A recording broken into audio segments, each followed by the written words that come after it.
नमस्कार मित्रांनो, दिव्यांग बांधवांसाठी अतिशय महत्त्वाची आणि आनंदाची बातमी आहे। मित्रांनो, दिव्यांग बांधवांना मोफत झेरॉक्स मशीन वाटप सुरू झालेले आहे। जिल्हा परिषद योजनेमार्फत दिव्यांगांना मोफत झेरॉक्स मशीन 100% अनुदानावर ही मशीन दिल्या जात आहे। मित्रांनो, या योजनेची अंतिम तारीख आहे, अर्ज करण्याची अंतिम तारीख आहे 15 जून ही शेवटची तारीख आहे। मित्रांनो, आपण जर जिल्हा परिषद योजनेचा लाभ घ्यायचा असेल तर तुम्हाला काही कागदपत्रे सुद्धा आवश्यक आहे। ही कागदपत्रे जर तुम्ही अपलोड केली, व्यवस्थित अपलोड केली तर त्या ठिकाणी तुम्हाला ही मोफत झेरॉक्स मशीन मिळणार आहे। तर मग दिव्यांग बांधवांसाठी ही अतिशय महत्त्वाची बातमी आहे। तर मित्रांनो, आता पूर्ण राज्यभरात दरवर्षीप्रमाणे या योजना सुरू झालेल्या आहेत। तुमच्या जिल्हा परिषदमध्ये सुद्धा ही योजना सुरू झालेली असणार आहे। तर मित्रांनो, ही योजना कोणत्या जिल्हा परिषदमध्ये सध्या सुरू आहे त्याविषयी आपण सविस्तरपणे माहिती या व्हिडिओमध्ये बघणार आहोत। तरी मित्रांनो, हा व्हिडिओ शेवटपर्यंत बघा। मित्रांनो, ही जी योजना आहे ती जिल्हा परिषद सातारा यांच्या मार्फत राबवण्यात येत आहे। तुम्ही ऑनलाईन या ठिकाणी हा अर्ज करू शकता। त्यांच्या वेबसाईटवर गेल्यानंतर तुम्हाला हा अर्ज त्या ठिकाणी करता येणार आहे। त्यासाठी तुम्हाला www.zpsatarascheme.com परत सांगतो www.zpsatarascheme.com या वेबसाईटवर जायचं आहे।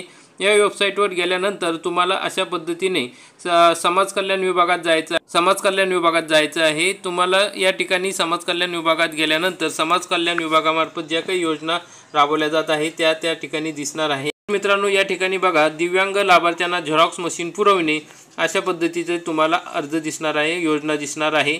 तर मग त्या ठिकाणी आपल्याला अर्ज करायचा आहे। त्याची अंतिम मुदत दिलेली आहे 15/6/2025 म्हणजे 15 जूनपर्यंत तुम्हाला हा अर्ज करायचा आहे। मित्रांनो, मग या ठिकाणी क्लिक करायचं आहे। इथे क्लिक केल्यावर मला पुढील प्रमाणे मेसेज येईल, मग कृपया दिव्यांग प्रमाणपत्र अपलोड करा असा मेसेज येईल। त्या ठिकाणी ओके करायचं आहे।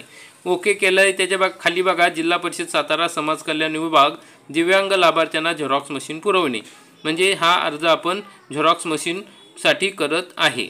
तर मित्रांनो, मग असा अर्ज तुमच्यासमोर ओपन होईल। त्या अर्जामध्ये तुम्हाला तुमचा फोटो त्या ठिकाणी अपलोड करावा लागणार आहे। तुमचं नाव व्यवस्थित लिहायचं आहे, जे आधार कार्डवर आहे ते नाव लिहायचं आहे, तुमचं पत्ता लिहायचा आहे, सर्व माहिती लिहून घ्यायची आहे। तुमचा ईमेल ID, मोबाईल नंबर जे काय असेल त्या ठिकाणी ते सर्व माहिती पूर्णपणे भरून घ्यायची आहे। व्यवस्थित न चुकता माहिती भरायची आहे।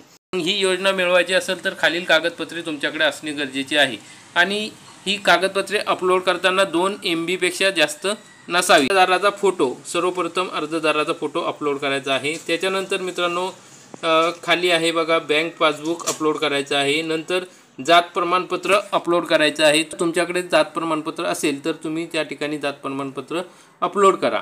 नंतर दिव्यांगाचे प्रमाणपत्र आपल्याला अपलोड करायचे आहे, कारण की मित्रांनो, दिव्यांग बांधवांची ही योजना आहे। तर दिव्यांग बांधवांना जर आपल्याला योजनेचा लाभ घ्यायचा असेल तर आपल्याला 40% जास्त दिव्यांगाचं प्रमाणपत्र असणे गरजेचे आहे। UDID कार्ड तुम्ही काढलेले असेल तर त्या ठिकाणी ते अपलोड करायचं आहे, कारण की त्याशिवाय आपल्याला या योजनेचा लाभ घेता येणार नाही। मित्रांनो, नंतर महत्त्वाचं कागदपत्र म्हणजे आधार कार्ड या ठिकाणी अपलोड करायचं आहे। तुमचं आधार कार्ड जर तुम्ही अपडेट केलेलं नसेल तर आधार कार्ड पहिले अपडेट करून घ्या। नंतर रेशन कार्ड अपलोड करायचं आहे। नंतर दारिद्र्यरेषेखालील तुम्ही जर असाल तर त्या ठिकाणी गट विकास अधिकारी किंवा ग्रामपंचायतचा दाखला त्या ठिकाणी जोडला तरी चालणार आहे, कारण की दारिद्र्यरेषेखाली जर तुम्ही असाल तर तुम्हाला लवकर या स्कीमचा फायदा मिळणार आहे।